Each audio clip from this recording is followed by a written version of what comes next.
جس کی بیوی پردہ نہ کرتی ہو اس شخص کی امامت کا کیا حکم فقہا نے نقل کیا ہے۔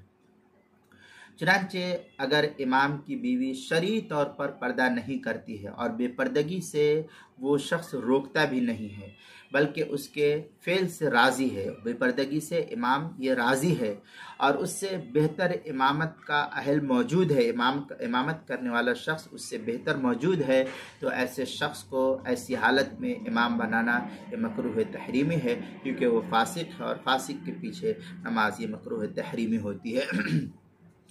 چنانچہ فتاوی شامی میں ہے وَيَكْرَهُ إِمَامَةٌ فَاسِقٍ لِأَنَّهُ لَا يَهْتَمُّ لِأَمْرِ دِينِهِ۔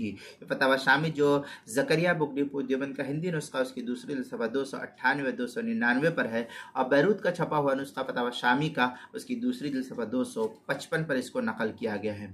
البتہ اگر امام بے پردگی سے روکتا ہے اور بیوی نہیں مانتی تو امامت ایسے شخص کی پھر مکروہ نہیں ہے۔ چنانچہ کفایت المفتی کی تیسری جلد صفحہ 80 پر اس کو نقل کیا۔ فتاوی محمودیہ جو پرانا چھپا ہوا نسخہ اس کی دوسری جلد صفحہ 99 اور 7ویں جلد صفحہ 47، امداد الاحکام دوسری جلد صفحہ 130، کتاب المسائل اس کی پہلی جلد صفحہ 409 پر بھی اس کو نقل کیا گیا ہے۔